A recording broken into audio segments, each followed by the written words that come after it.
Greetings all, Ferrariman601 here. Welcome to the FP2 live commentary stream of the 2017 Bahrain Grand Prix. The session will begin in just about 30 seconds time, and we will be seeing cars on track in due course. The first practice session has obviously already been completed. It was highlighted by what looks to be a turbocharger failure for Kimi Räikkönen in the number 2 Ferrari. Ferrari being rather tight-lipped about what went on with that. However, we do expect everything to be up and running once again for Räikkönen in the SF70H. The green light is now on at the end of the pit lane, and FP2 is now officially underway. This is a 90-minute practice session, as always, on the Friday, and hopefully we'll be seeing some action and seeing the teams trying out some new things. McLaren have certainly stolen some storylines for this weekend, even though the biggest story from McLaren has nothing to do with the Bahrain Grand Prix or Formula One in general, for that matter. It's been announced this weekend that Fernando Alonso will partake in the 101st running of the Indy 500 in late May. It will be his first start at Indianapolis, and it will be McLaren's first time at Indianapolis for a very long time. I don't actually have a specific date on that. However, McLaren returning to Indianapolis. They will be running a car lent to them by Andretti, and Andretti will be running their car. However, it will sport a McLaren livery and a McLaren name. Fernando Alonso, of course, will be missing the Monaco Grand Prix in order to partake at Indianapolis. At Monaco, he will be covered by Jenson Button, the 2009 world champion, making a one-race return to Formula One after retiring at the end of last year to deputize for Alonso at Monaco. We do have cars on track now in Bahrain, just waiting for the coverage here in the United States to catch up with the world feed. However, it looks like both of the Haas cars, Grosjean and Magnussen, are out on track, as well as Sebastian Vettel in the Ferrari.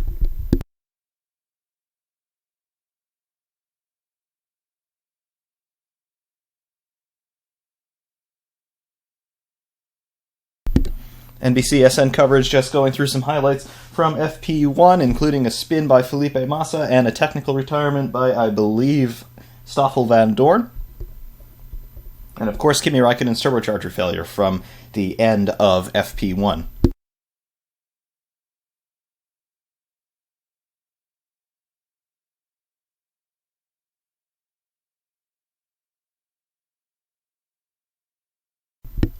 The Haas car is just coming around to the end of the lap at this point. According to live timing, we'll see if they actually start a lap or if they will return to the pit lane. I do believe they would just do an installation and return to the pits.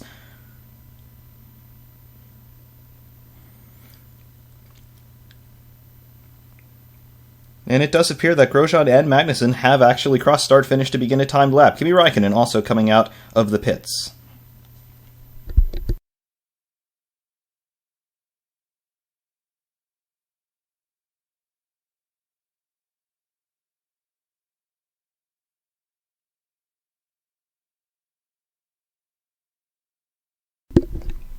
NBCSN now catching up with the world feed now. They are about 10 seconds delayed from what the live timing is showing. However, NBC showing us Sebastian Vettel now on the world feed doing his installation lap. At this point, cars on track. Grosjean, Magnussen, Vettel, Räikkönen, Alonso, and Palmer. No times set thus far.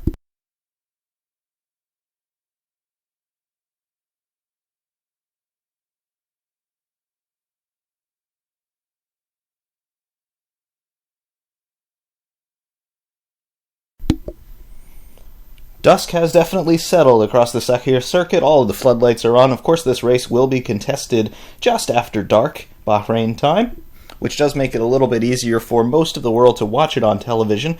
The Bahrain Grand Prix used to be a traditional mid-afternoon race. However, that did put it to be rather early in the morning, at least here in the United States. It was a little bit better for the European audience. However, the moving of the race start time to early evening in Bahrain is generally better for the European and North American audiences in general, so good move. And of course, the first night race in Bahrain in 2014 was an absolute thriller with a fight between Lewis Hamilton and Nico Rosberg the entire way. Romain Grosjean setting the first official time of the session, 1:34.286. Haas certainly do look to be coming back after their disastrous first weekend of the year in Australia. They were able to score points in China and now coming back in Bahrain. Hopefully they'll be able to get a rhythm going here. Grosjean and Magnussen now setting lap times. Magnussen setting a 1:35.942, 1.6 seconds behind his teammate.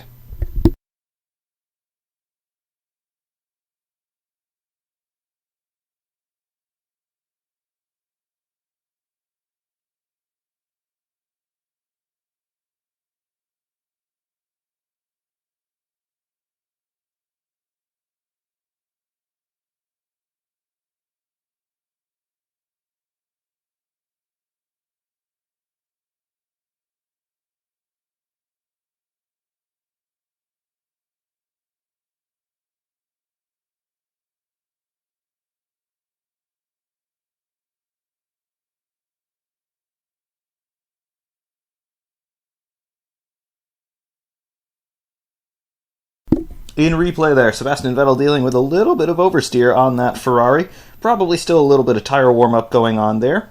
And certainly a whole bunch of spark coming out of the rear end of that SF70H. You do wonder if, now that the track temperatures are beginning to drop because the sun has gone down, just have to wonder if they are dealing with a little bit of technical work with their tire pressure settings, because of course this is the first time that they're going to be running in reduced temperatures, at least in nighttime conditions, with these 2017 cars, and with all that downforce they've got this year, perhaps they've just got the tire temperatures a little bit wrong. World Feed now showing Fernando Alonso out on track. Lots of flow viz on the rear wing of that McLaren. In addition to McLaren stealing the storylines with Alonso going to race at Indy, McLaren also have said that they have brought a 3D printer with them to Bahrain, which is going to give them the ability to manufacture parts, they say, in the paddock during the weekend. As far as I'm aware, a Formula One team has never done something like that before, and McLaren, although they certainly are on their back foot, apparently they are not hurting for resources at the moment if they are able to bring that sort of infrastructure with them to the track.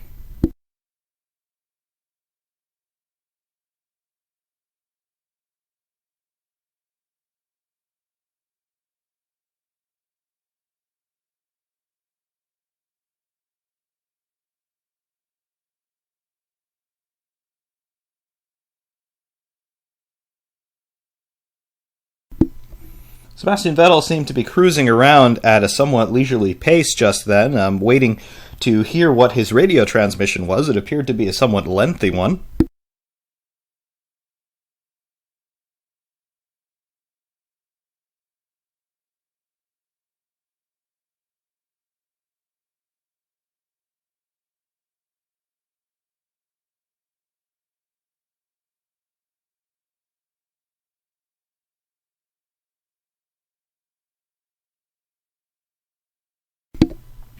Sebastian Vettel saying that he is lacking a little bit of front-end grip on that Ferrari.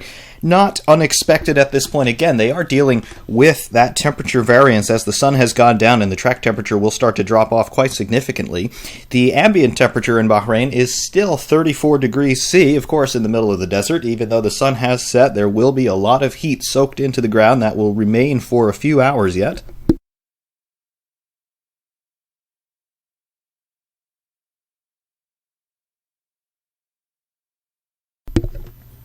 As far as that Kimi Raikkonen storyline, we do know that Raikkonen met with senior Ferrari management between the Chinese and Bahrain Grand Prix weekends.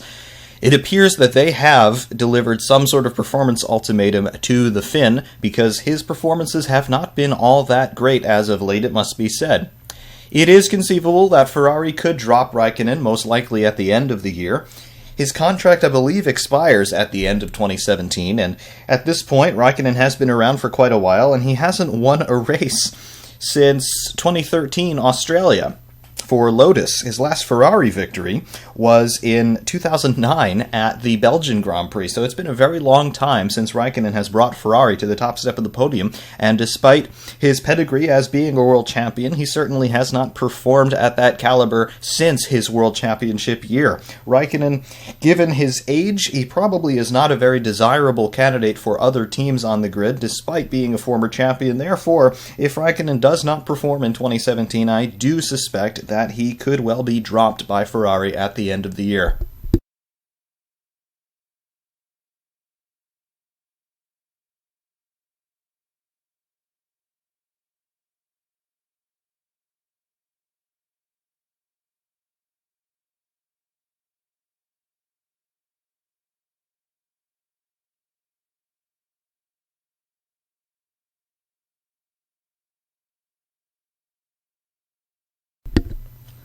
10 minutes gone in FP2 so far. We have 8 cars having set official lap times. The order at this point, Vettel with a 133.584.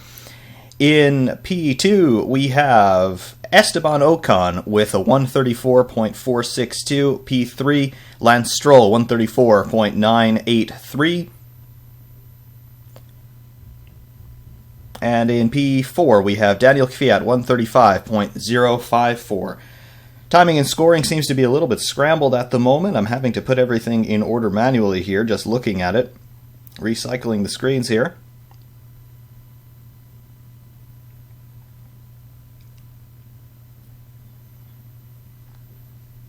At this point, Sebastian Vettel, the only driver to have broken below the 134s with his 132 lap time. Second place is actually Grosjean, 134.286, so 1.6 seconds behind Sebastian Vettel at this point. We have yet to see the second Ferrari on track, and we have yet to see either of the Mercedes.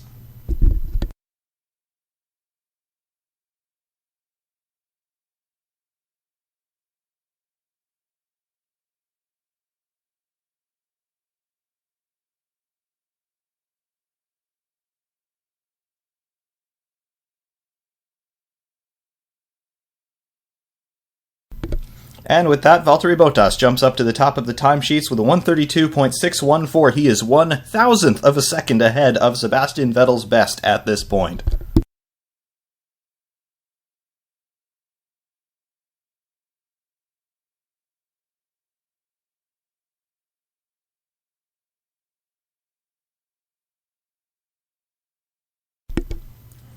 As ever, we are wondering this weekend whether or not it will be Mercedes or Ferrari at the sharp end of the grid. At this point, there is literally 1,000th of a second between Vettel and Bottas. If there was any doubt that Mercedes and Ferrari were going to be absolutely on it, knocking on each other's back doors, that doubt has been entirely removed at this point. 1,000th of a second in it at this moment. That is about 10 times faster than the fastest eye blink. That is a slight puff of wind in one corner on one lap, making the difference in that lap time.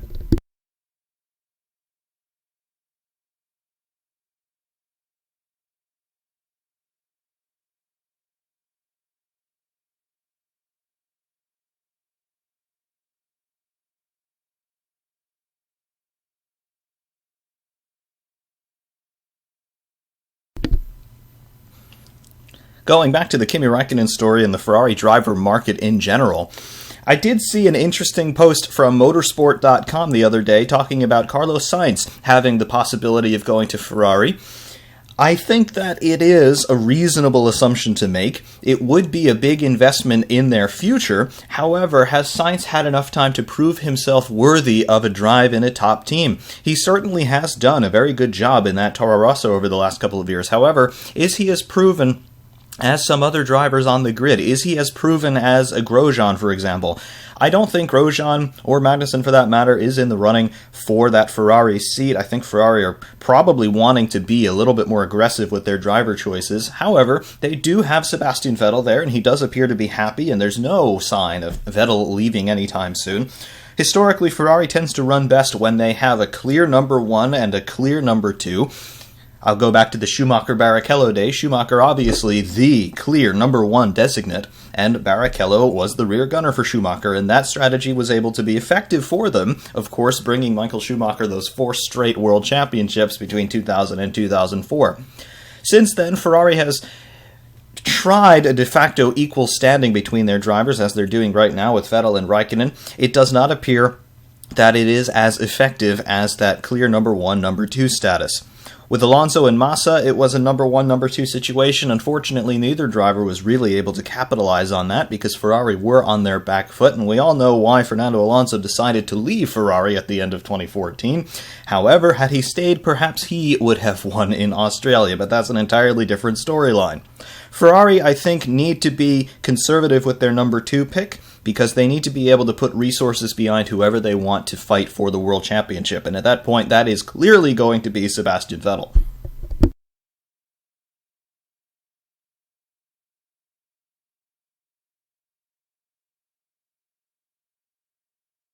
Seeing Max Verstappen out on track, he had an absolutely brilliant race in China, fighting all the way up to P3 from 17th on the grid.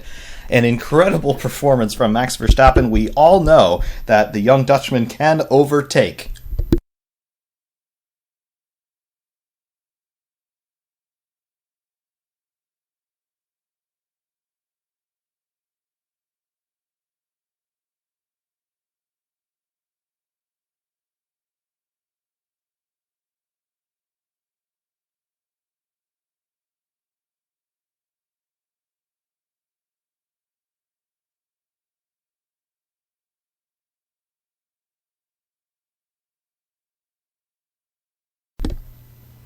Trixon, I definitely appreciate the kind words.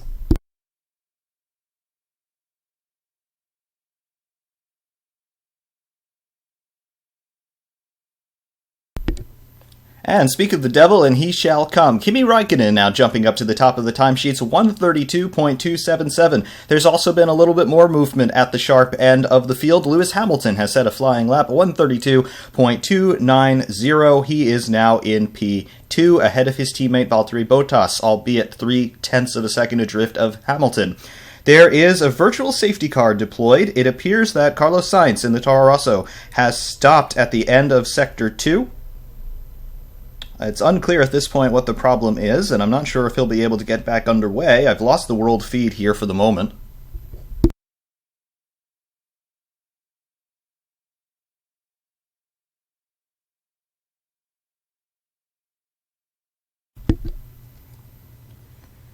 It would appear that Sainz has switched the car off as he has disappeared from timing and scoring. That probably means that the car's transponder has been deactivated. I'm not entirely sure what the problem was, however he did stop. World feed text commentary saying the Spaniard has stopped out of the side of the track with smoke coming from the Toro Rosso. Apparently some sort of an electronics or engine fault on that Toro Rosso. You do have to wonder if the high temperatures here in the Persian Gulf are wreaking havoc on some of these systems.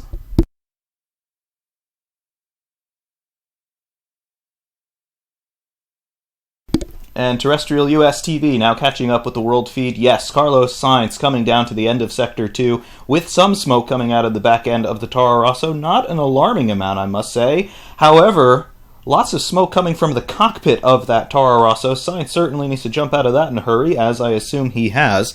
That looks like an electronics failure as far as I'm concerned. It did not appear to be anything mechanical there. Nothing coming out of the engine compartment as far as I could tell, but lots of smoke coming out of the cockpit of that Toro Rosso car, and Carlos Sainz jumping out very quickly, as you may imagine.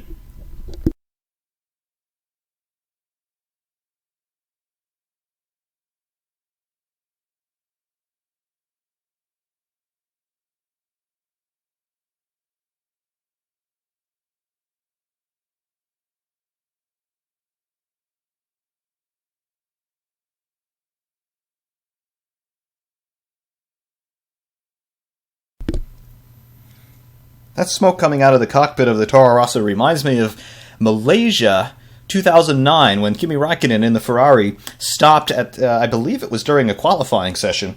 There was smoke pouring out of the cockpit of the F60, and Räikkönen refused to get out of the car. He still had some momentum, and he was trying to get as close to the pit in as possible simply because he did not want to walk back to the pit lane. There was smoke literally pouring out of the cockpit to the point where you couldn't see Räikkönen any longer, and it was traced to be a fault in the Kerr's batteries. I can't imagine that that was a healthy or comfortable environment to be in. However, Räikkönen shook it off, saying, well, I didn't want to walk. Sainz, however, not adopting that philosophy here.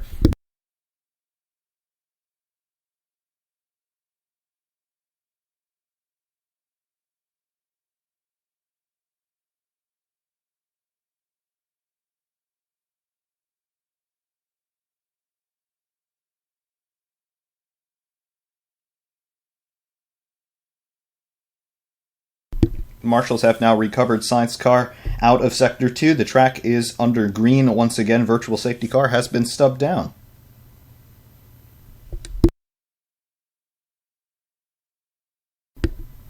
Red Bull radio to Ricciardo talking about Sainz. They're telling Ricciardo that the fire extinguisher went off in the car. Did not appear to be the case from what I was able to observe. That looked to be a fire of some sort.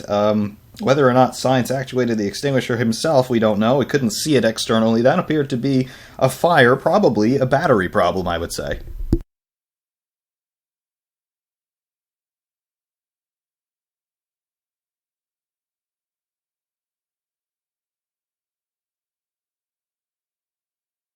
Yes, going back to the Malaysia 2009 storyline, those of you who perhaps don't remember that race, it was red flagged just after half distance due to an absolutely immense rainstorm that neutralized the race and threw the red flag rather early on. It went to Jenson Button and Braun, who took his second victory in succession for 2009. However, the race is mostly remembered for the antics of Kimi Räikkönen, who retired early on and went back to the pits and started eating an ice cream. And the World Feed picked it up, and it has been the fodder for internet memes ever since.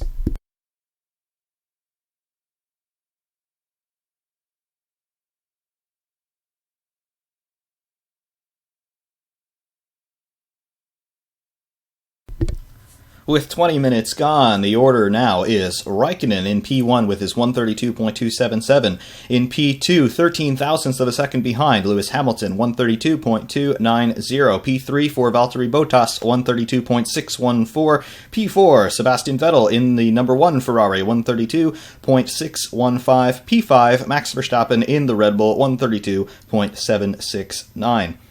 All cars except for Stoffel Vandoorne have set at least one lap time. P19, the last car classified at the moment, is Pascal Wehrlein, making his return, coming back from an injury sustained at the end of 2016 in the Race of Champions. He's running P19 for Sauber with a 146.149. Wehrlein just slowly coming back up to speed here. In the first 2 rounds of 2017, he was filled in by Antonio Giovinazzi.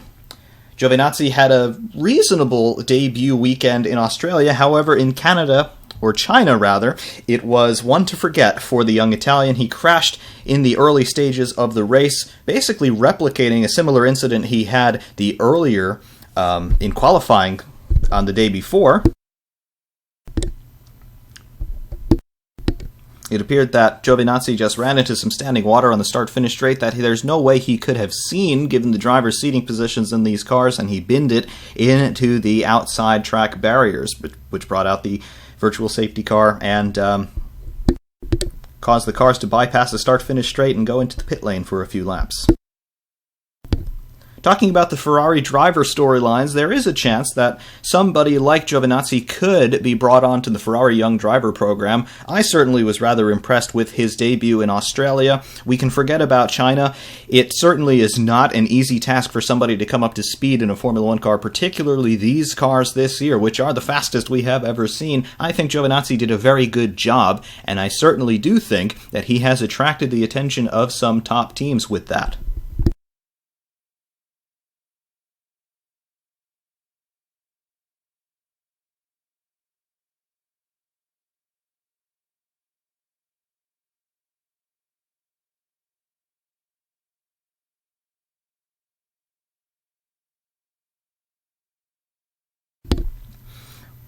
We are still waiting to see Stoffel Vandoorne come out on track. Not entirely sure why there's been such a delay to get him out. I do believe that he was sidelined by some sort of failure in FP1. However, I don't know what that failure was.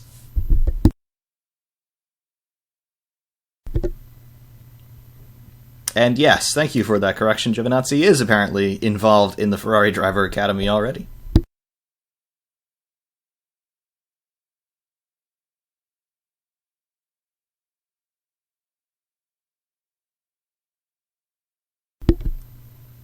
Text commentary from Formula One management saying that Pascal Wehrlein has suspension problems on the Sauber. It appears that one of the front wheels is clear off the ground, which would be indicative of some sort of failure on the rear suspension. Haven't seen any pictures of that yet, so we're just waiting to see what's going on with Pascal Wehrlein. He's certainly not having an easy time coming back.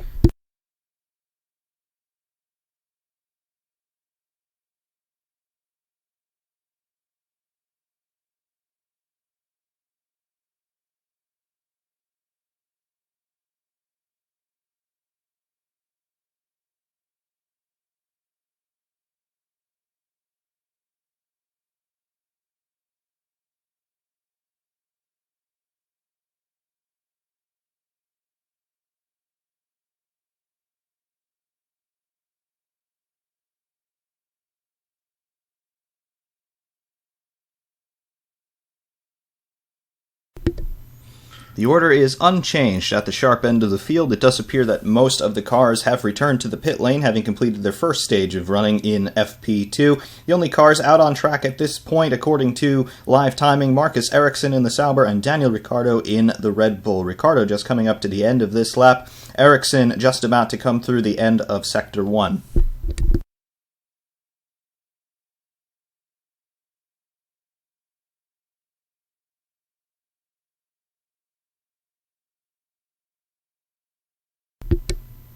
Ricciardo appears to have recovered to the pits.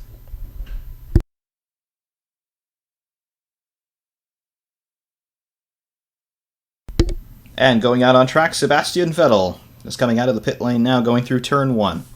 Will we start to see qualifying simulations at this stage? It is possible. We do tend to see quali simulations about midway through FP2 before they go into race simulations at the end of the session. We will watch the timesheets. As the temperatures continue to drop here, the track will tend to get a little bit more grippy. This is something that my American viewers will know about, having watched oval racing here. A lot of oval racing here in the States is done at night, and there is usually more grip at night. Track temperatures drop and they become more consistent. The tires tend to bite into that rubbered-in surface a little bit better. Provided that the circuit here in Bahrain is not too dusty, and it appears that it is rather clean, perhaps we'll see a similar effect happening here.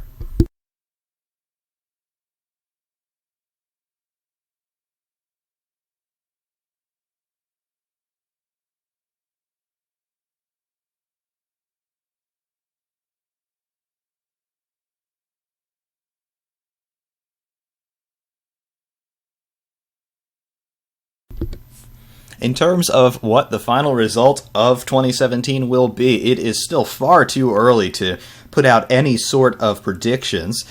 As we have seen, the first round went to Ferrari and the second round went to Mercedes. They are going to be absolutely answering each other point by point for this entire season, I have no doubt. Both teams are incredibly well endowed with resources, and they certainly have the technical know-how to be able to develop these cars to their maximum potential in a development race that will certainly continue for the entire duration of this championship.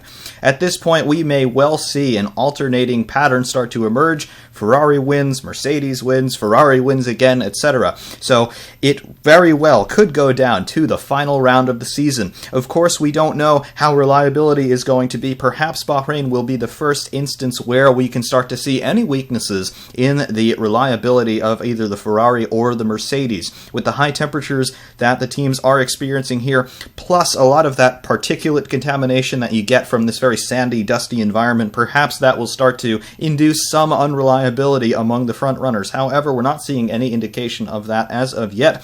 The turbo failure for Raikkonen this morning, we don't really know what induced that. Perhaps it was nearing the end of its life. Perhaps it was some sort of fault induced by environmental factors. We don't entirely know at this point.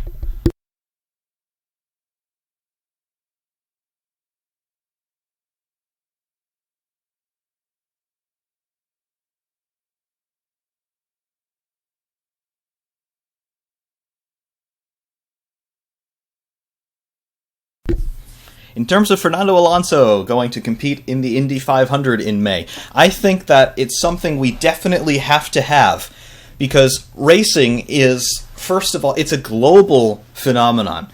And yes, there are many different racing categories around the world that do very different things, and they all do them in their own ways, and they all do them very well. However, I think it's important to allow racing drivers to have a little bit of interdisciplinary experience. We saw this in 2015 with Nico Hülkenberg running the 24 Hours of Le Mans, which he managed to win.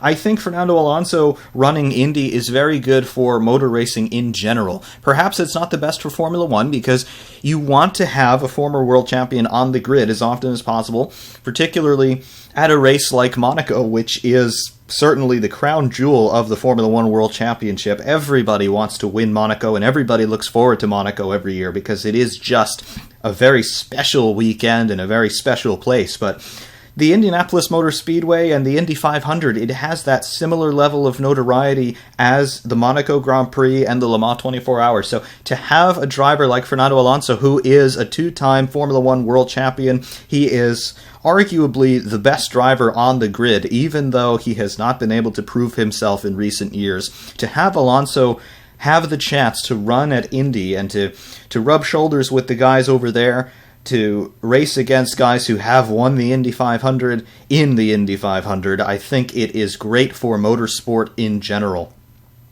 For McLaren, I think it was a brilliant PR move, because now they're able to get headlines in a positive light rather than the very critical ones they have been getting, and rightly so, throughout this season. I think it also shows the world that McLaren can be flexible and that they really do care about the welfare of their drivers. If they're not able to deliver a competitive package for their guys in Formula One, they are willing to allow them to take a step back and to chase success elsewhere.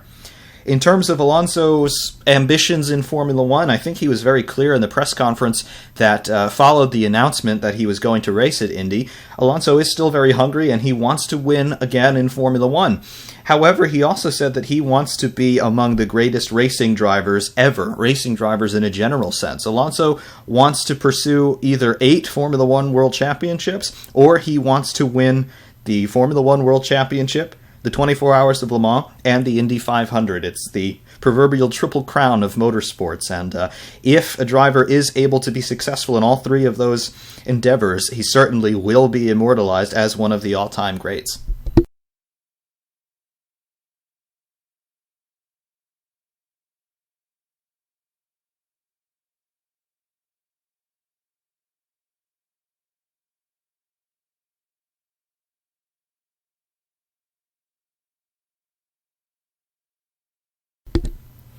I believe it was the 2012 Indy 500 where Rubens Barrichello and Jean Alesi both raced. Barrichello didn't do too badly. Alesi was in an underpowered and underfunded car, and he unfortunately had to drop away.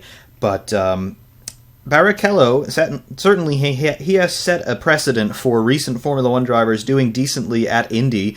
Therefore, I think Alonso is in good company there, and certainly with Alonso's years of experience in upper-level motorsport, he certainly is well-equipped to take on the Indy 500. Oval racing and road racing in any variant, they are very different. However, I think due to the similarities between the types of cars, and particularly the types of engines that Formula One and Indy now have, I think Alonso will have an easier time coming to grips with Indianapolis than a lot of people are thinking. Although the speeds are much higher, they're sustained speeds, and it is an oval, I think Alonso will come to it very, very quickly.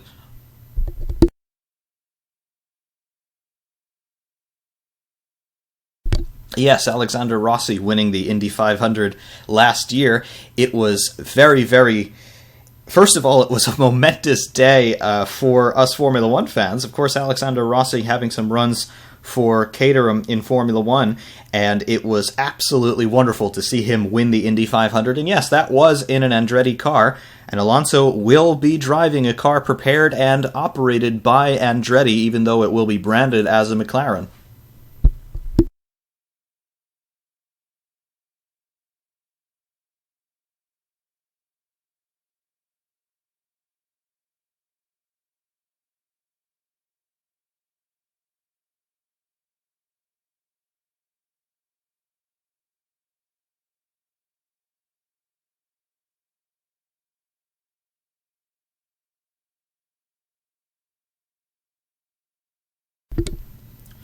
Any other news from the McRicer being asked here? The only news I have at the moment is that Stoffel Van Dorn has yet to turn a lap in FP2.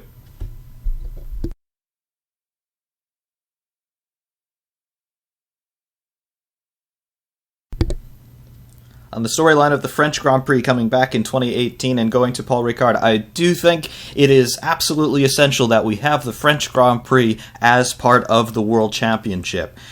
France was one of the first rounds of the World Championship all the way back in the inaugural year of 1950. You need to have the French Grand Prix on the calendar every year. It is one of the heritage events, and it needs to be there, and I'm very happy that it has returned.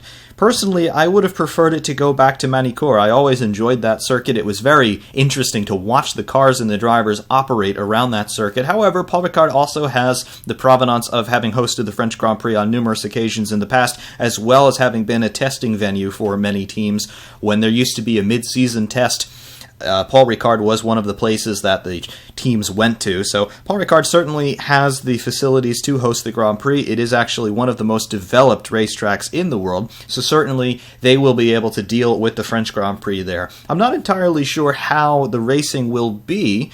There's going to be a chicane installed on the Mistral Straight at Paul Ricard, unfortunately for us, because I think we could have seen some extremely high straight line speeds there, but be it as it may, I think it may not be the best circuit in terms of racing. I do fear that it could turn into a little bit of a processional affair.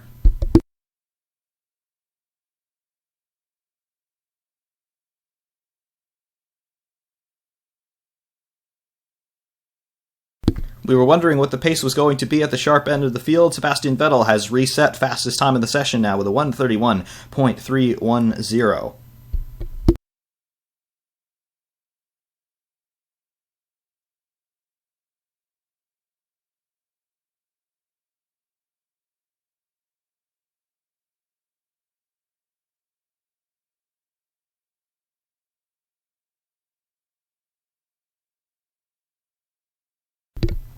Some of the midfield runners coming to play: Nico Hulkenberg in the Renault up to P3, 131.883. Felipe Massa in P4 for Williams, 132.079.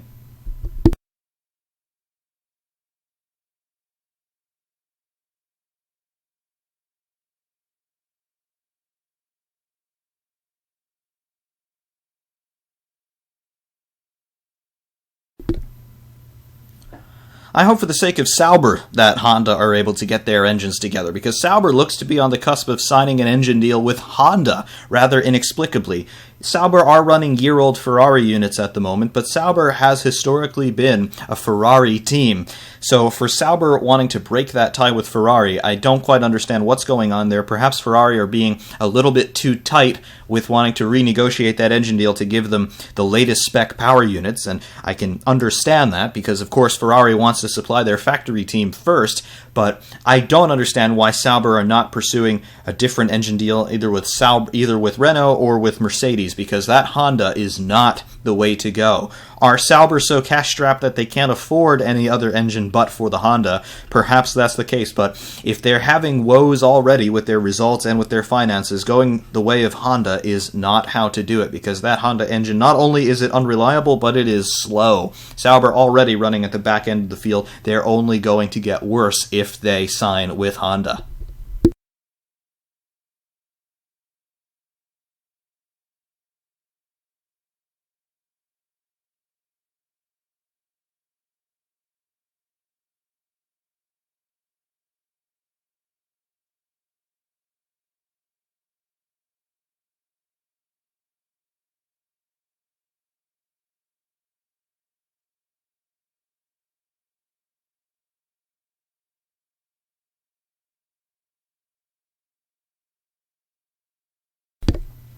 In terms of the best engines, I like V6 engines, to be totally honest with you.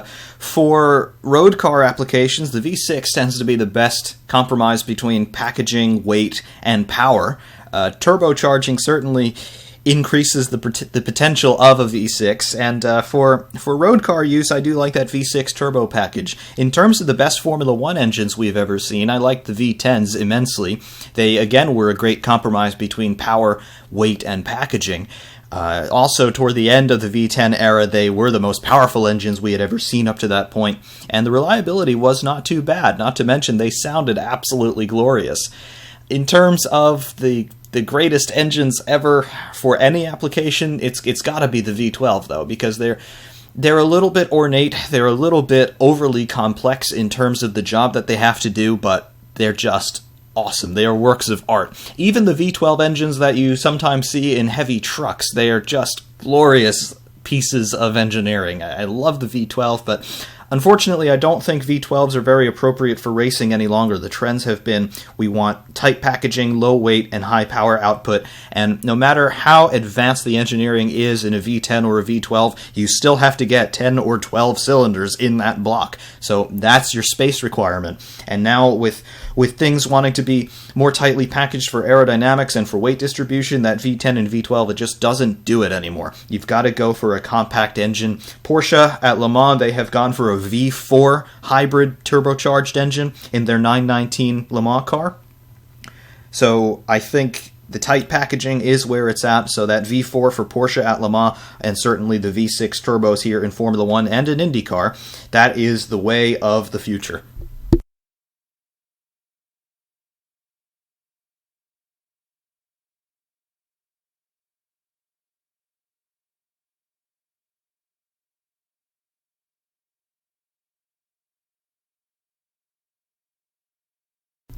Yes, Valtteri Bottas has lost the T-wing once again, and it came off right in the path of Lewis Hamilton, who was behind him on the road, allowing Bottas to pass.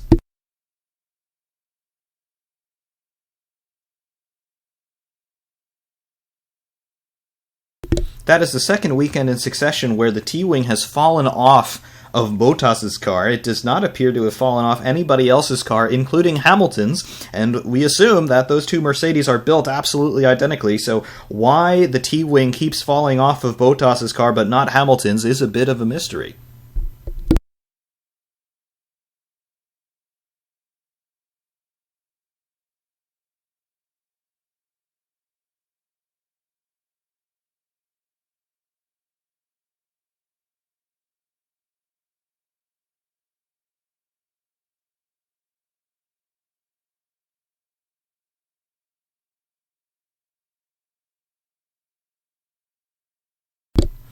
In terms of the shark fins, I don't think it would be a good idea to institute an all-out ban on the shark fin, because the teams obviously see a benefit to running them, because pretty much everybody has one in some degree. However, I do think that we need a little bit more clarity in the regulations in terms of what they can and cannot be. At present, there are no legality checks whatsoever concerning those shark fins or the T-wings. The only check there is a strict dimensional check. Those of you who are familiar with the technical regulations and how they are drawn up, you'll know that the wheelbase of the car in the technical diagram, in the technical regulations, is surrounded by a whole bunch of boxes, and these color-coded boxes tell the engineers where they can and cannot place bodywork and other components. The shark fin and the T-wing sit well outside those restricted areas where those boxes are drawn on a schematic of the car, and therefore they are completely free in terms of what they can do dimensionally. However, beyond the dimensions and the placement of the shark fins and the T-wings, there's no real check in terms of the integrity of those structures. So the shark fins and the T-wings, they can be as flexible as the teams want. And we saw this very dramatically in Australia with Haas during the free practice sessions, where the entire shark fin and T-wing assembly was flexing wildly on both of the Haas cars. And the FIA stepped in at the end of practice for Australia and told Haas, you'd better stiffen that up a little bit because it's just bouncing around far too much for our liking, and Haas obliged and the vibrations were solved. What we're now seeing with Mercedes, though, it doesn't appear to be the same mode of failure that Haas were on for with that very wild high amplitude vibration, but for whatever reason, Mercedes are having that T-wing fall off, and I would say it has to do with lateral aerodynamic pressure acting across the shark fin structure and the T-wing structure, because both of the failures we've now seen on that Mercedes, they have occurred in right-hand corners. So that means that the car is being loaded longitudinally from the left to the right as the airflow comes across. It's going to impact the left-hand side of the car first, and perhaps it's inducing a little bit of a torque effect into that shark fin, which is just stressing the carbon in the direction it's not designed to be stressed. And of course, carbon fiber, despite it being a very strong material, it is entirely dependent in terms of its strength on the physical proportions and direction of the layup of that carbon cloth. The moment you stress it in a direction for which it's not designed, it just shatters. And apparently that's what we're seeing on that T-wing.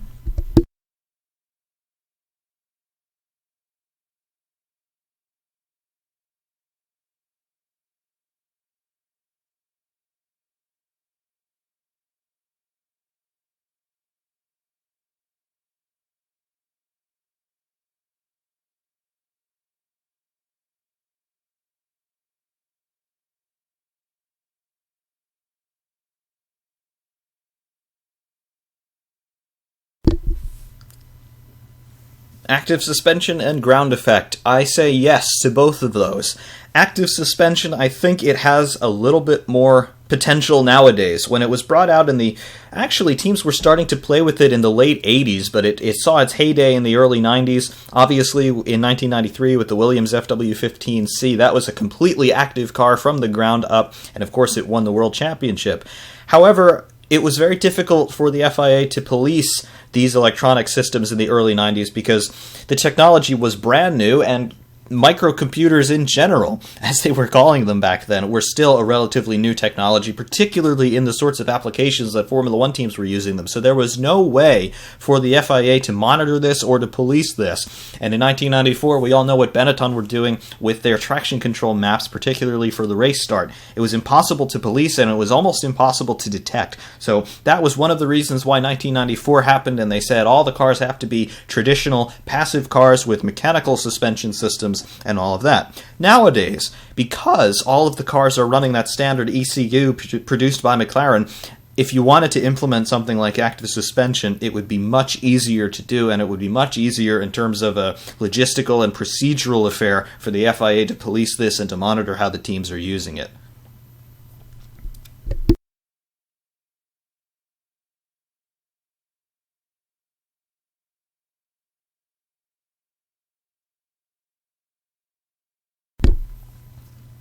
On the ground effect side of things, I think it would be a little bit difficult to implement it at this point, simply because we just saw an entire raft of regulation changes concerning the aero philosophies of the car, and we've returned largely to topside aero with big wings front and rear.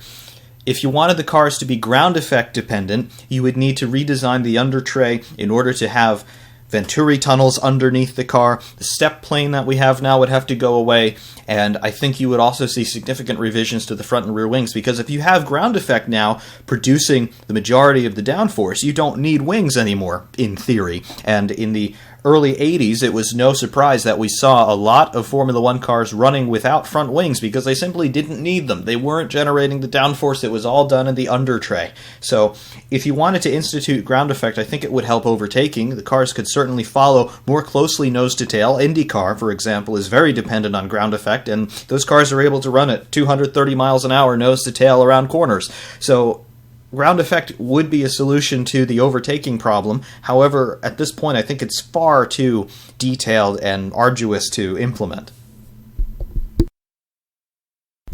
And yes, a W16 engine has 16 cylinders. A V12 obviously has 12 cylinders. The W block, however, it crosses the cylinder banks over each other. So you still have two banks of cylinders, two banks of 8 cylinders each, for example, in a W16, but the cylinder bores are staggered at about 45 degrees from each other longitudinally. So you'd have cylinder 1, for example, on the left bank, and then cylinder 3 would be bored a little bit more inboard toward the crankshaft from cylinder 1. They'd still be next to each other, but they'd be offset about 45 degrees from each other. So you end up drawing a W shape across the block as you connect one cylinder bore to the next. So that's why they call it that W shape. It's still technically a V bank angle, but you can essentially double the amount of pistons that you can get in that single surface area of block.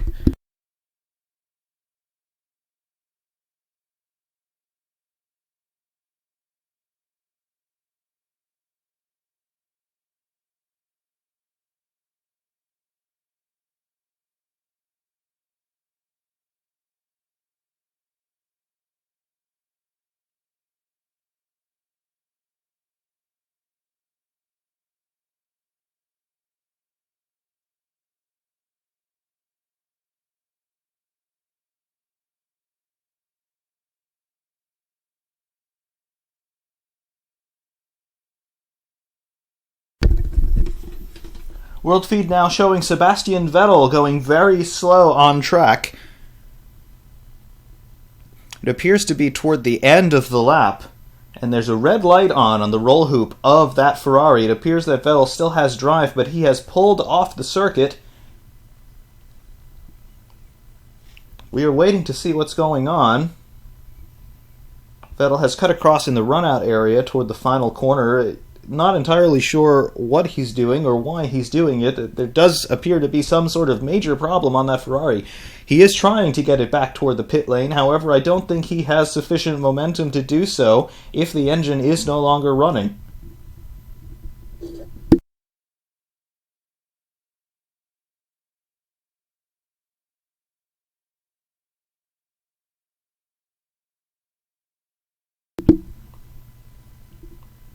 The SF70 of Vettel is entirely dead. The steering wheel is down. There is no display on the wheel. The car does appear to be entirely switched off. Vettel coming to a stop there just by a marshal post, just before the pit lane entrance.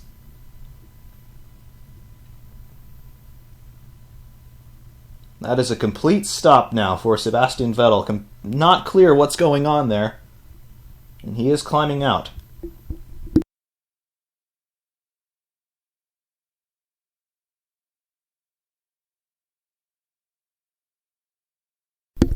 Those are two on-track stoppages now for Ferrari in both of these sessions. Both cars affected.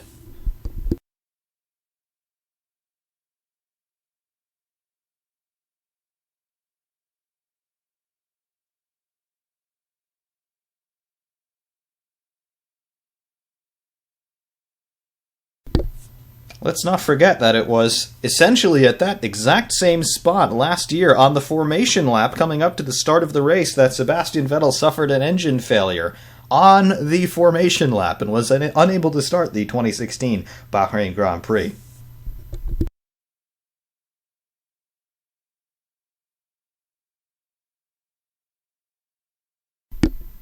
Replay now of Sebastian Vettel on the backstretch, reaching out of the cockpit after the car had already switched itself off. Vettel reaching out of the cockpit and hitting the emergency marshal clutch just to keep the car rolling. Very interesting to see a driver actuate that himself, as it is placed on the outside of the bulkhead, but Vettel hitting that, and then he was able to roll down to the start-finish straight, stopping short of the pit lane.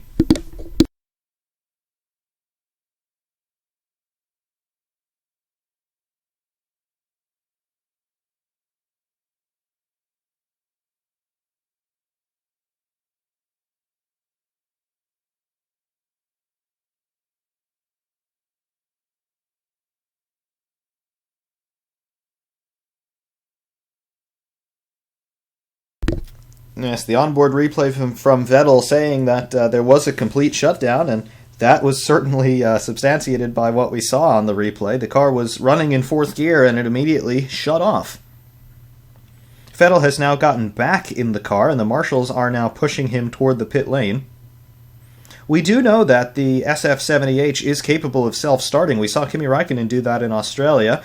However, it does not appear that the marshals are going to attempt to push start him. I don't believe that's possible in a modern Formula One car, as the gearboxes and clutches are hydraulically actuated by hydraulic pressure generated by the running engine. But the marshals pushing Vettel back into the pit lane. Once he crosses the pit lane limiter line that officially delineates the start of the pit lane, Ferrari will be able to come and receive him and get him back to the garage and start to diagnose what's going on.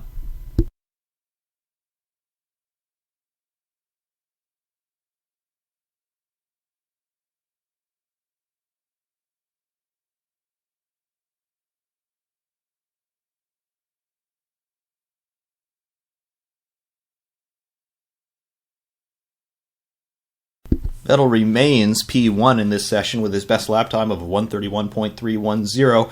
In P2, Valtteri Bottas, who has just returned to the pit lane, it appears, 131.351. He's 41 thousandths of a second behind Sebastian Vettel. In terms of Formula One cars needing headlights, there's absolutely no need for that. First of all, where would you put them? And secondly, these circuits are lit so incredibly well that headlights would be entirely redundant.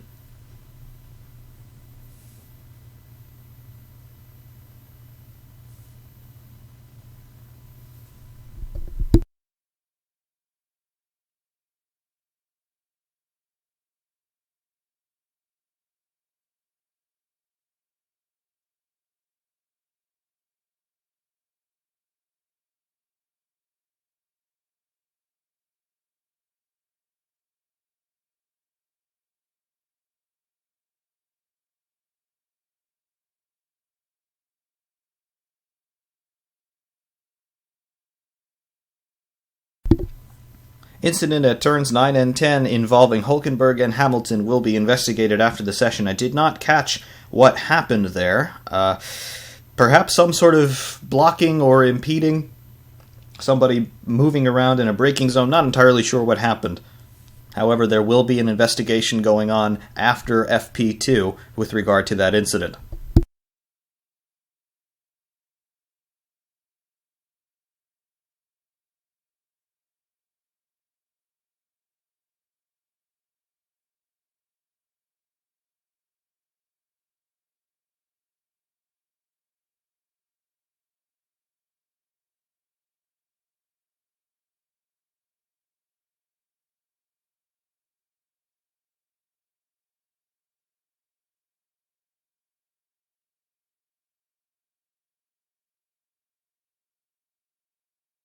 For the moment, Hamilton and Hulkenberg carrying on. They are both on track. Hamilton just coming to the end of Sector 1, coming to the start of the first DRS zone in the infield section. Hulkenberg coming to turn 3.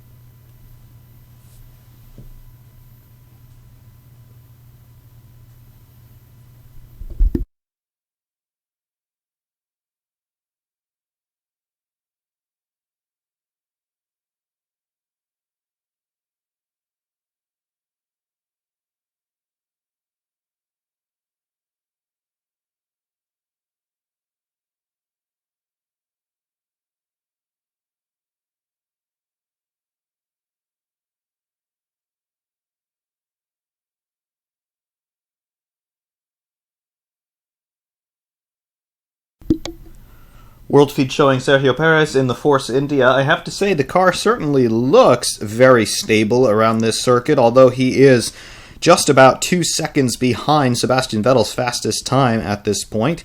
Perez currently classified in P15.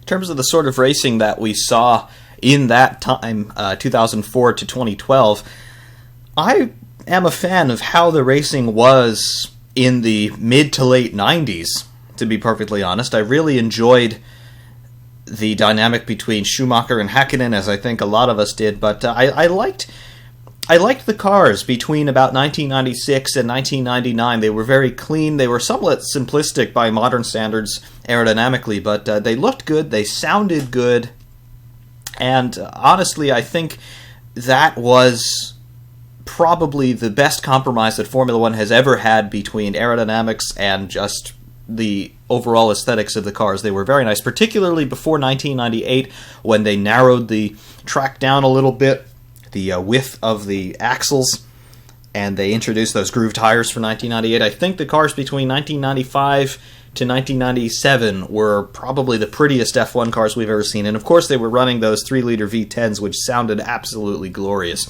Also, the cars didn't have very much in the way of electronics. There were no driver aids, there was no ABS, no active suspension, no traction control, so it was all down to driver skill as well, and I really, really enjoy watching those old races and seeing those drivers work. Yes, the F310 is of that era, and there is a reason why I do like that car so much. It's just very pure. It has the V10 engine, it has the semi-automatic gearbox, so it has all of the things that we're used to seeing even today in the modern era, but it also has just that unadulterated connection between performance and driver skill.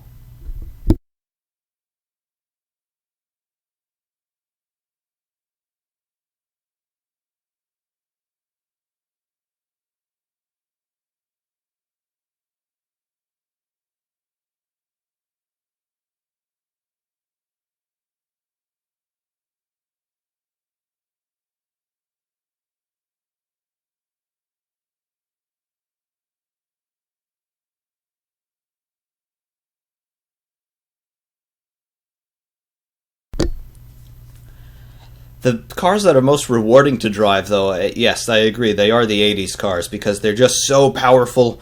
They're so raw in terms of the driving dynamics. There's a manual gearbox. You've got a clutch. Most of the time, you're double clutching on the downshifts at very least, and you've got to make sure you get everything absolutely right. And then when you get back on the power on a set of qualifying tires with 1,400 horsepower underneath you, you're still able to light up the rear tires even though they're super soft and super sticky.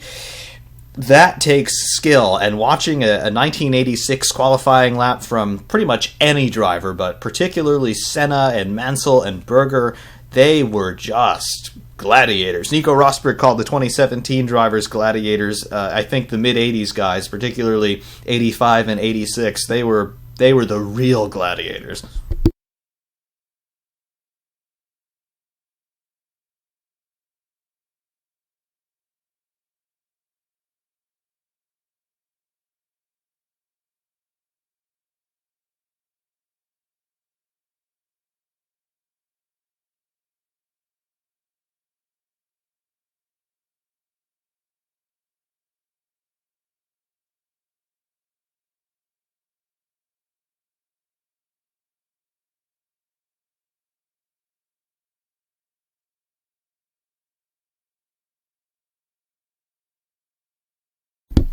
Yes, in terms of engine sounds in sim racing, I think clearly the V12 was the best sounding engine we've ever seen in Formula One. That 1995 Ferrari V12 in the 412T, that thing was a symphony. And toward the end of 95, of course, Ferrari went for the V10 in 1996, but they were getting 18,000 RPM out of that V12 in 1995. So a normal V12 engine that you'd see in a road car, they'll usually top out at around 9,000 RPM.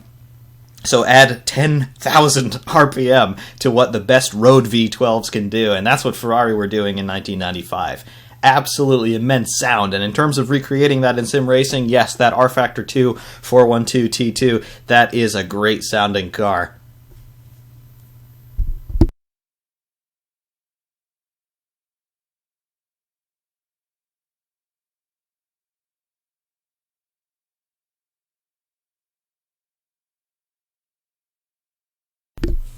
Although Sebastian Vettel is still not out on track, and we have yet to figure out what happened to that Ferrari, he is still at the top of the timesheets with his 131.310. Valtteri Bottas 41 thousandths of a second behind with a 131.356. Weird technical innovations and aero innovations that we've seen over the years, the Ferrari F300 with the X-Wings. Ferrari were, I believe they were the first team to try out those X-Wings, because I've seen footage of that car running in Australia with those X-Wings. Of course, that was the start of the year, but many teams tried those wings or some variation of them in 1998, and they looked very strange, but supposedly they were effective. They were banned because they said that they impeded drivers' vision, and of course if they were to break off that would cause a big problem, but those wing appendages in odd places, that was something that continued for quite a while. I remember seeing footage from Monaco in 2000 or 2001 with the Arrows and the Jordan running these nose winglets on the center line of the front nose to get a little bit more downforce, particularly at a place like Monaco where you just put all the downforce on the car and you don't care about straight line speed because there are really no straights at Monaco. So we had that. And also, if anybody remembers the elephant ears from 2007 and 2008, particularly on the Honda and the McLaren, they had these big appendages coming out of the nose of the car. So they were the genetic relatives of those X-Wings going all the way back to 1998. Also, the tower wings on the BMW from 2006 that they tried at the French Grand Prix. That was a similar idea once again. So that idea from all the way back in the mid-90s, it did not die out by any means, and I would venture to say that it still somewhat exists today by way of the front-end treatment on some of these cars, particularly the way that the teams are trying to channel that front airflow around the thumbnail section of the nose. Although it's not topside bodywork anymore, you can definitely see some elements of the overall philosophy still in 2017. Yes, Vettel has got back out on track. That would tell me that it was not a mechanical fault on that car, some sort of an electronics issue for Sebastian Vettel.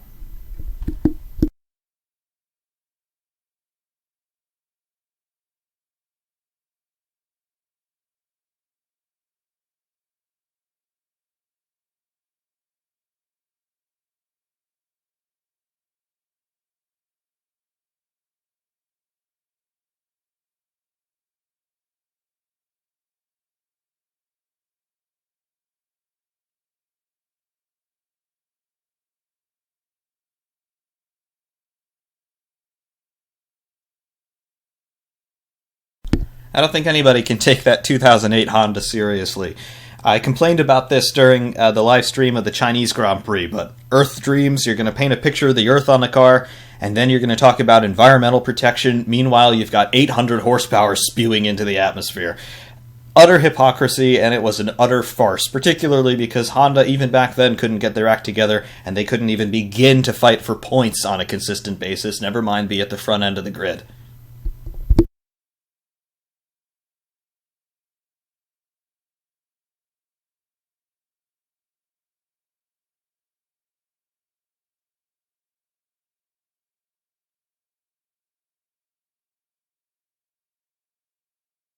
Keen-eyed viewers will notice that the Martini branding is absent from both of the Williams cars this weekend. Bahrain, of course, being a Muslim country, alcohol consumption is illegal, at least in public, and therefore you're not allowed to advertise alcohol. Also, the podium ceremony here will not feature champagne. It will feature a local carbonated fruit beverage, which I believe is called guar.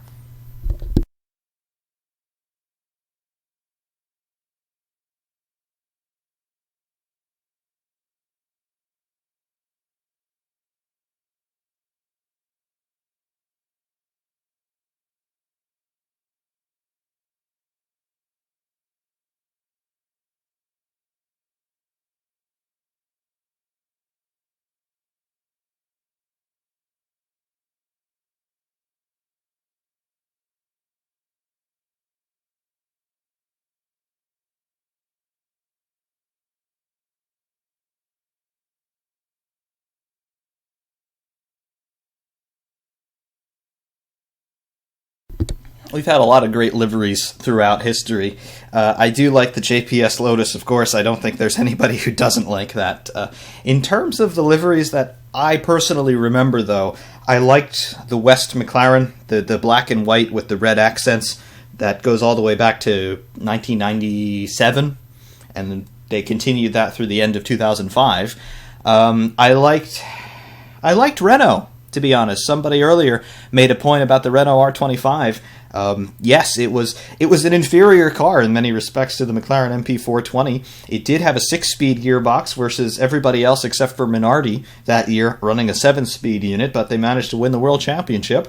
I did like the blue and yellow livery on that Renault. It was very striking, very distinctive, made the cars easy to identify, and I think it's aged well as well. I did mention I did like the West McLaren. And honestly, a lot of people made fun of it, but I liked the 2006 McLaren livery as well, that highly polished silver that they continued with all the way to the end of 2013. I did like that very, very much. This year, my favorite liveries are the Haas, Toro Rosso, and the Sauber, not in any particular order. I do think that Haas looks very, very nice. Perhaps I'm a little bit biased toward them, but it just looks very nice. It's very simple. That matte gray finish with the red and white accents, it just looks very, very good.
Sebastian Vettel is still circulating out on track. It does appear that whatever that fault was on the SF70H has been entirely corrected. Very good to see. The Toyota liveries, I liked that as well. It did fit the team very nicely, and I was honestly quite disappointed when Toyota decided to pull out of Formula One, particularly because they had their 2010 car, what would have been the TF110. They had it essentially complete. There were at least 2 chassis that were completely built up. with engines, with gearboxes, and ready to go.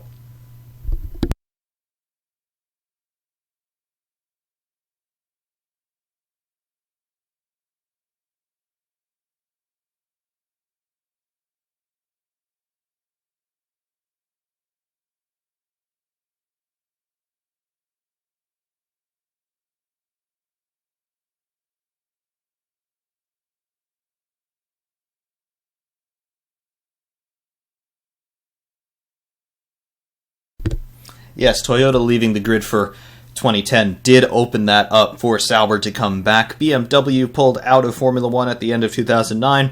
They won the 2008 Canadian Grand Prix, and then the results were just not forthcoming. BMW got it entirely wrong for their 2009 car design, and then they decided, let's call it quits. And of course, the other manufacturers had already begun to pull out of Formula One. We saw that with Honda at the end of 2008 on the back of their own dismal performance. And then, unfortunately, Toyota and Sauber, or Toyota and BMW rather, followed suit. Sauber would return in 2010, however, under their own name once again as a privateer.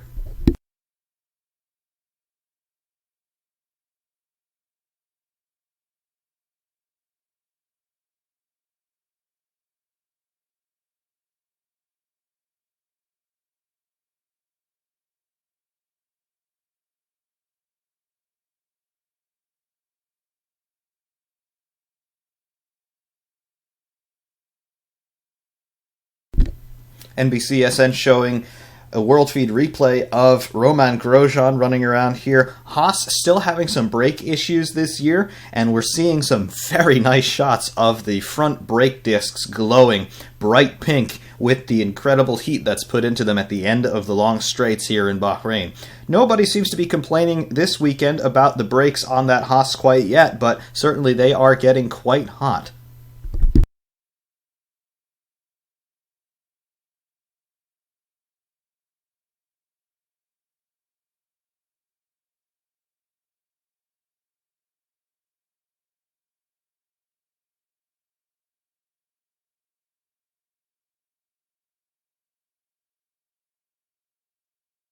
In terms of the Toyota pullout, I think it was really a cost-benefit analysis that they did. Toyota decided to enter Formula One in 2001. They built a test car for the 2001 season, and then they started racing in 2002. From 2002 to 2009, despite having one of the biggest, if not the biggest budget on the grid, having the entire corporate infrastructure of Toyota International behind them, they were unable to score a single race win.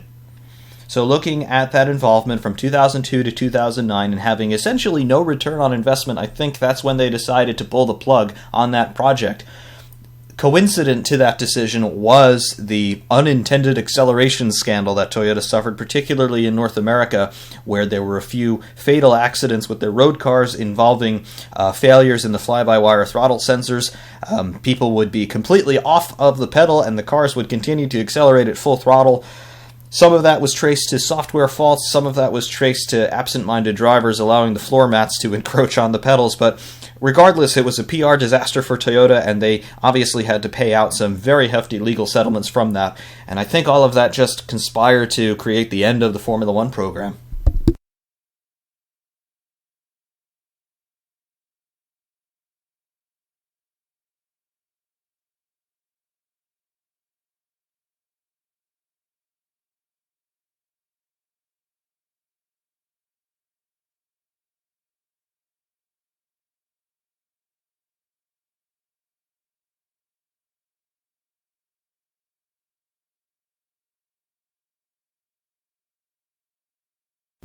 Talking about the Haas, Roman Grosjean has had a pretty good run so far today. His best lap time, 1:32.505. He is 1.195 seconds behind Sebastian Vettel in P1. Not a bad showing for the Haas team. In P11 is Kevin Magnussen. He is 1.5 seconds behind Sebastian Vettel.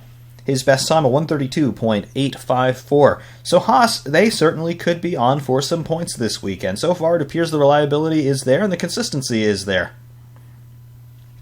Meanwhile, in the McLaren universe, Stoffel Van Dorn has managed at some point to get out on track. I missed it when he actually left the pit lane. However, his best lap time, a 1:34.230. He is still classified P20 and last Fernando Alonso, if anybody's interested, is up into P14 with a 132.897.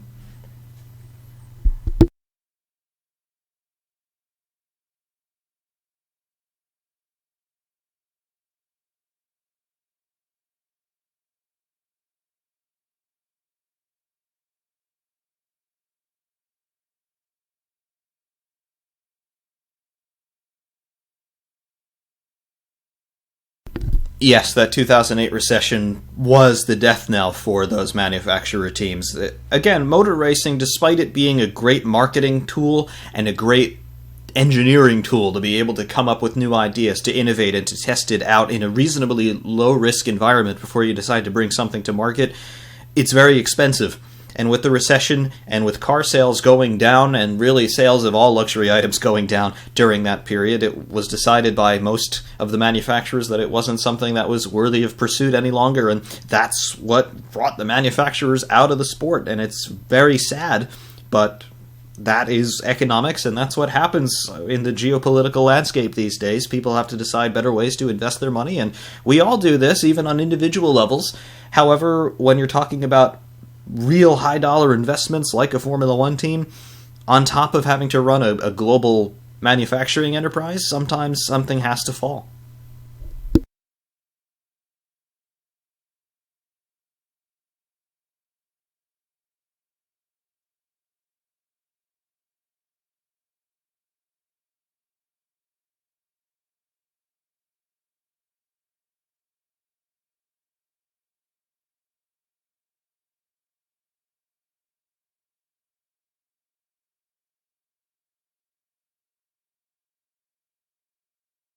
With 13 minutes to go in FP2, the final running of the Friday, the order at the top is essentially unchanged. P1, Sebastian Vettel with his 131.310. P2 for Bottas, just 41 thousandths behind. P3 for Daniel Ricciardo in the Red Bull, 66 thousandths behind. P4, Kimi Räikkönen, and P5, Lewis Hamilton.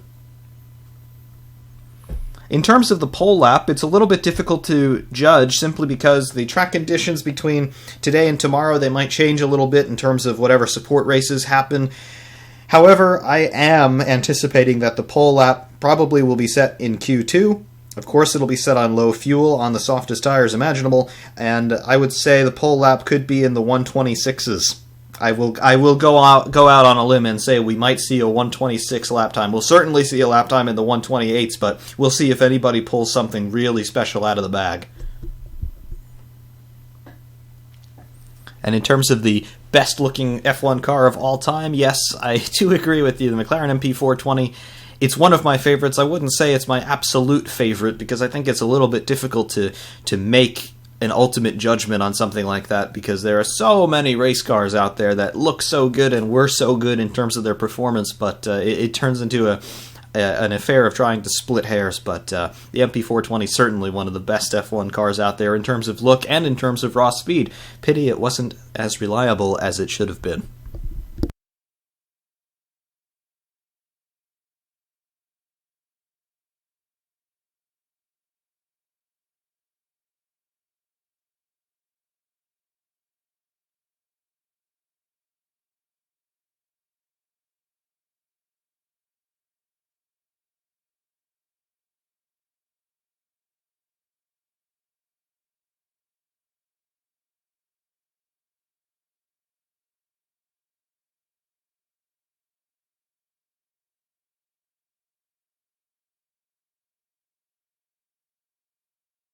Vettel radioing to Ferrari that he has an alarm on the dashboard about the brakes, Ferrari replying to him saying that everything looks fine and they tell him to keep going.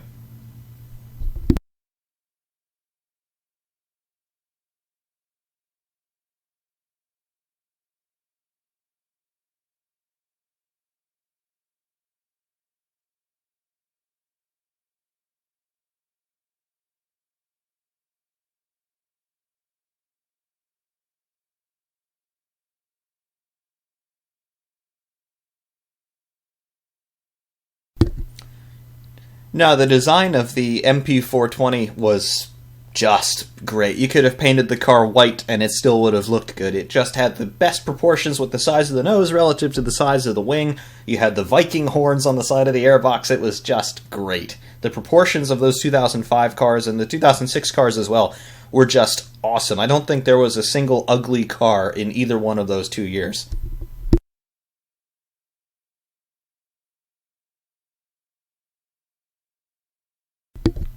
They're definitely going to break that pole lap record of a 129.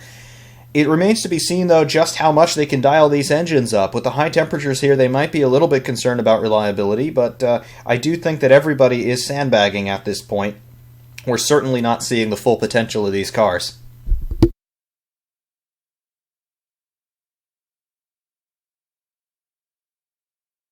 Seeing Valtteri Bottas out on track, he is still minus the T-wing. The shark fin does look to be entirely intact, but the T-wing is conspicuously absent from that Mercedes.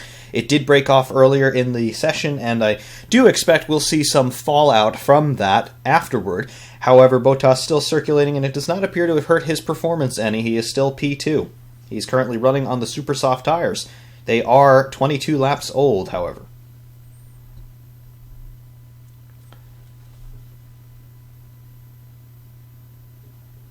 Sebastian Vettel, somewhat agitated radio from his SF-78. He is currently out on track behind Valtteri Bottas on the road. He is saying that they are just effing around in traffic. Apparently Ferrari wanted some running in clear air. They're not getting that at the moment.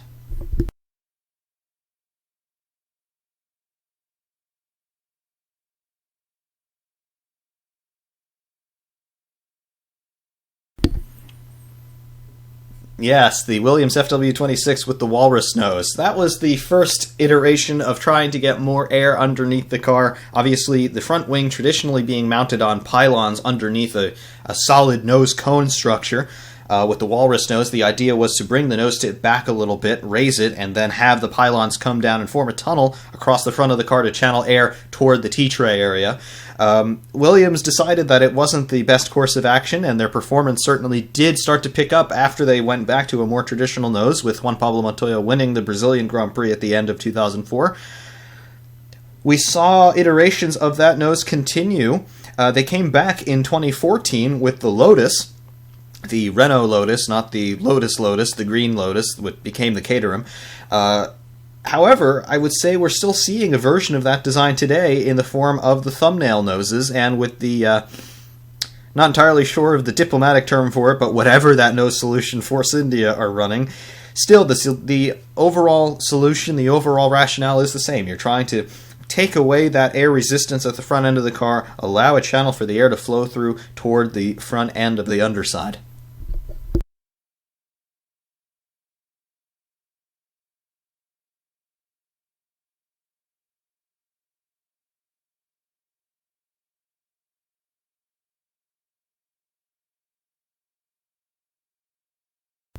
Yes, Vettel is struggling with brake temperatures here, running behind Valtteri Bottas on the road despite being classified ahead of him on all-out lap time. Kimi Räikkönen now running right on the gearbox of Sebastian Vettel. Perhaps Ferrari running a little bit of formation flying here, just trying to see how the cars are going to behave in traffic. Haven't heard Räikkönen complaining about anything so far. Perhaps he's being tight-lipped because he's supposedly received some sort of reprimand from Ferrari management for his performances as of late. Räikkönen has backed off a bit from Vettel.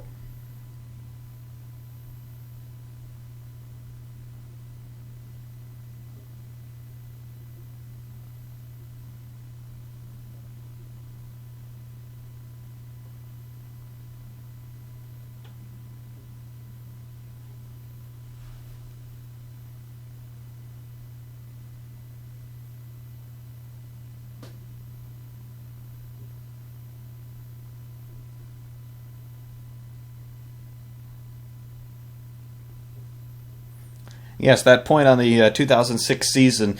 Yes, Toro Rosso ran V10 engines in 2006 because there was a rule that was put in place for the sake of Minardi, because they were not able to secure a V8 engine for 2006. Therefore, there was a rule put in place that would allow Minardi to continue on the grid with a 2005 spec V10, albeit rev and air intake restricted.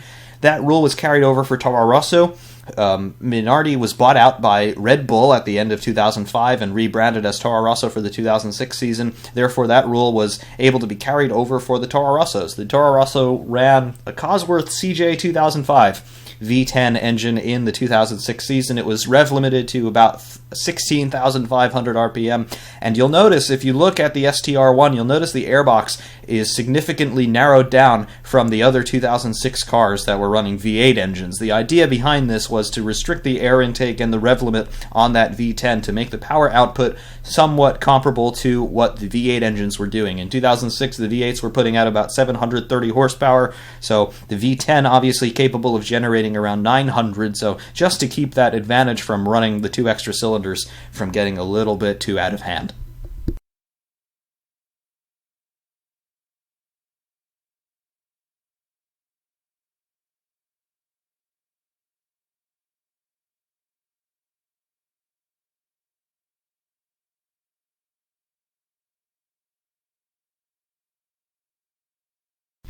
Coming down to the end now of FP2, 4 minutes remaining on the clock. The track remains green, and it looks like everybody except for Alonso, Sainz, and Verstappen are out on track. No, Alonso, Sainz, and Van Dorn, I beg your pardon. So both McLarens in the pit lane. I do not expect that they will do any more running today. They will probably both have to undergo several engine changes between now and FP3.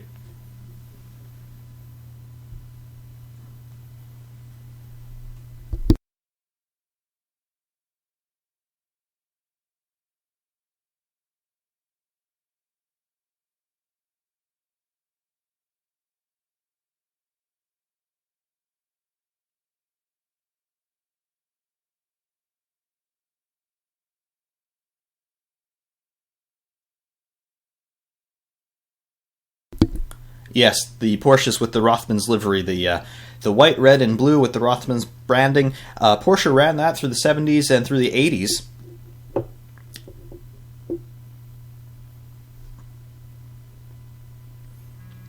And of course, to finish that point on the Rothmans livery, Williams ran that livery from 1994 through the end of 1997. Essentially the same livery as what we saw on the Porsches.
Coming down to the last 90 seconds of running for this Friday in Bahrain. The order at the sharp end of the field has not changed.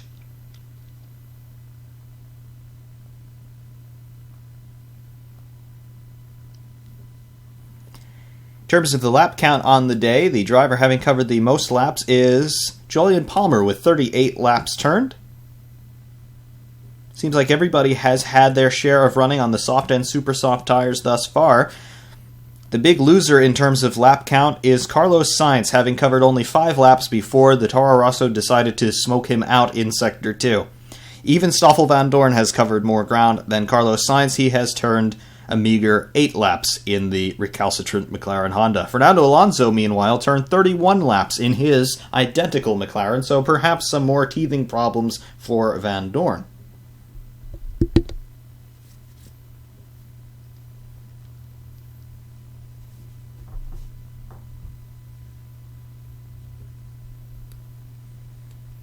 Williams FW18 certainly was a very iconic car. Great design. It was the quintessence of the mid-90s. Just very clean lines and very efficient aerodynamics. Again, very primitive by modern standards, but Certainly, it was the best car of its time, and it still is one of the nicest looking cars, I think, ever produced.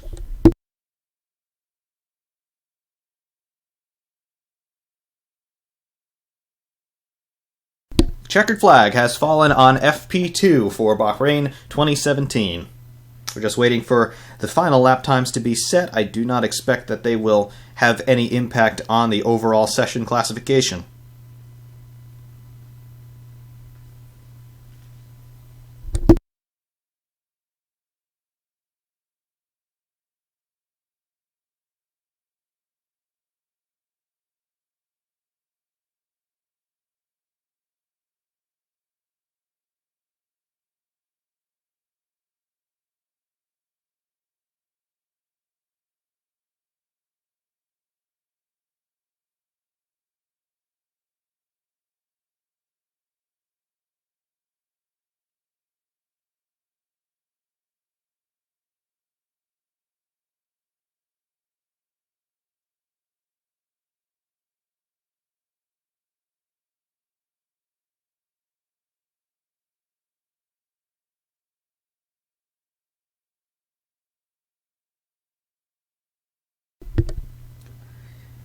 And as Sebastian Vettel comes across the line, he, I believe, is the final car to finish a hot lap here in FP2. The order remains unchanged. Sebastian Vettel leads Valtteri Bottas in P2, Daniel Ricciardo P3, Kimi Räikkönen P4, Lewis Hamilton P5. In P6, Nico Hülkenberg P7, Felipe Massa P8. P8 for Max Verstappen, P9 for Romain Grosjean, and P10 for Daniel Kvyat. The final car has crossed the finish line, the virtual safety car has been deployed, and the field will begin circulating back into the pit lane. The top 10 runners in FP2 covered by just under 1.4 seconds. That is an incredibly close field, and it certainly seems to be setting up a very intriguing storyline as we go into FP3 and qualifying tomorrow.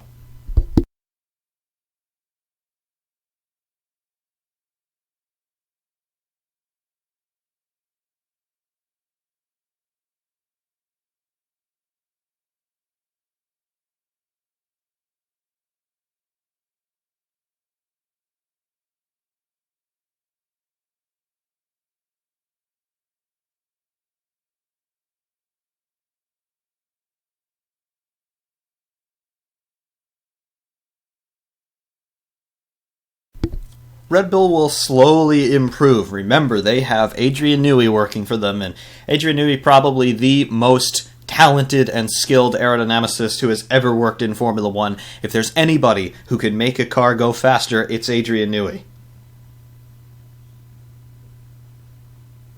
Lance Stroll on the radio complaining about radio problems. He is saying that the radio, when the engineers are talking to him, is saying the radio is so loud it's actually causing him physical pain in his ears. They'll have to get that sorted for the race for sure.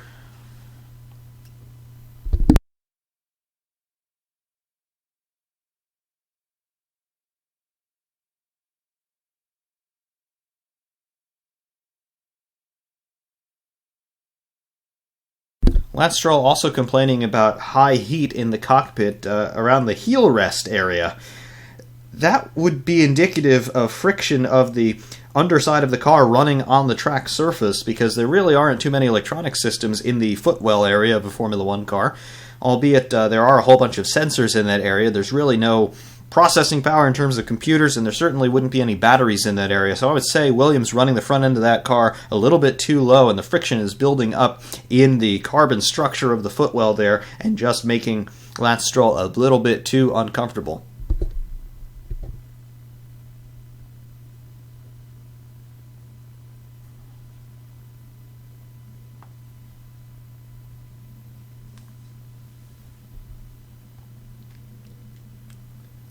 All cars have now returned to the pit lane. The track has been declared clear. Again, our top 5 finishers here in FP2, covered by just under 0.3 of a second, and there are 3 teams included in that: Ferrari, Mercedes, and Red Bull. Moving into qualifying, this is going to be an absolutely incredible storyline. There are realistically 3 teams that could challenge for pole position here. Now, we all know how the pecking order works in Formula One. Realistically, it's going to be a Ferrari or a Mercedes on pole. However, Daniel Ricciardo is only 66 thousandths removed from Sebastian Vettel's best time, so perhaps there is a little bit of a miracle within the realm of possibility here.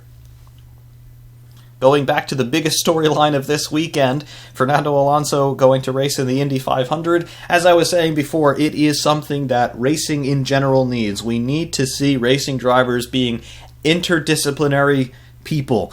It's good to see a very good driver like Fernando Alonso, being successful in Formula One. However, he hasn't had the car with which to fight for the championship or even race wins in recent years. So for Fernando Alonso being able to go to Indy and to prove himself there on equal equipment with everybody else in that field, that is very good to see. I think we're going to see Fernando Alonso able to showcase his talent in the lead up to the Indy 500. It'll be very telling to see how quickly he gets on with that car in terms of adapting to the car itself and then adapting to the way in which it has to be driven around that 2.5 mile oval circuit, completely different to every other kind of racing that he's ever done at any point in his career. However, I do suspect that Alonso, with his years of experience, his good technical know-how, and his sheer talent, he's going to have a relatively easy time adapting himself and his driving style to Indianapolis.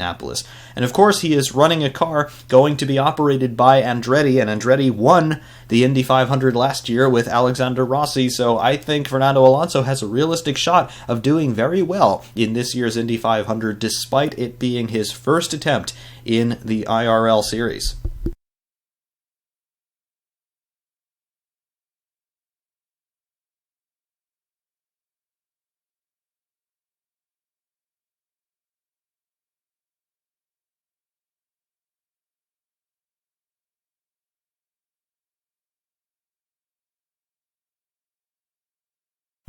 The Indy 500 is certainly going to be something to watch for everybody.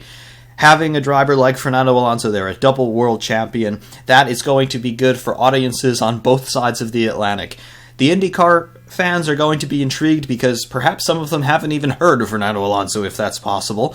However, for us Formula One fans, it's going to be very cool to see somebody like Alonso going there. Alexander Rossi, yes, of course, being a former Formula One driver, it was very nice to see him win the Indy 500, but Alexander Rossi is no Fernando Alonso. To see one of the most talented drivers of our era, and perhaps one of the most talented in all Formula One history, being able to go to a stage like Indianapolis and have a realistic chance of fighting for the win is going to be something for the ages. In terms of the question about women in Formula One, I do think it will happen at some point. Unfortunately, there really hasn't been anybody who has been in a position to do it. I think the closest we have gotten in recent years was Maria de Villota, who unfortunately ultimately was killed from complications of her injuries sustained in a testing accident with Marussia. However, I think it will happen at some point. I don't think it's necessarily something that has to happen. In other words, I don't think that there should be an imperative to get a woman into Formula One simply to have a woman in Formula One. But if there is a driver who comes up through the ranks of the lower formulas and shows talent and shows speed, I don't think there is any reason not to give a driver who happens to be female every opportunity that anybody else would get. But again, it has to be something that's decided on merit. There are a few women racers who are out there right now in lower formula, and some are very quick. Will they get a chance to test a Formula One car in the future? Sure, I think they will, and I don't see any reason why they don't have the capacity to perform on the same level as anybody else, but only if they are able to perform on the same level as anybody else should they be given any sort of shot to race in Formula One. That is the same standard for everybody. The stopwatch is the final and ultimate judge, and if you're able to appease the stopwatch, then I think you're good enough. But I don't think there should be any initiative to get a woman into Formula One simply to have a woman in Formula One. It has to be on merit. It would be very insulting to a man to put him in Formula One simply to have him in Formula One. I don't think it's any different for women. I don't think it should be any different for women. You have to be judged on your merit, and in motor racing, that's how quick and consistent you are.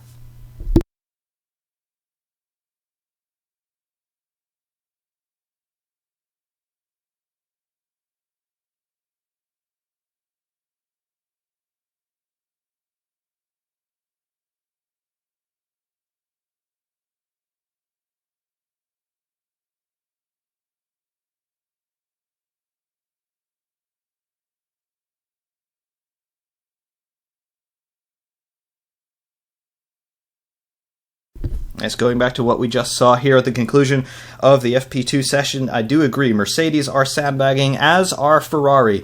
The best lap time here in the 131s, that is nowhere near what the ultimate pace is going to be this week. And again, I do expect we're going to see the pole time in the 120s, perhaps even in the mid-120s. So the 125 to 127 range, I would not be surprised. Certainly the pole record here is going to be broken. We are not too far away from that even now. FP3 is going to be telling, and then, of course, it is all the stops pulled out for qualifying, which we will see in just about 24 hours' time. So, until next time, this concludes the FP2 live commentary stream here for the 2017 Bahrain Grand Prix. As always, thank you all very, very much for watching. Ferrariman601 saying we will see you soon.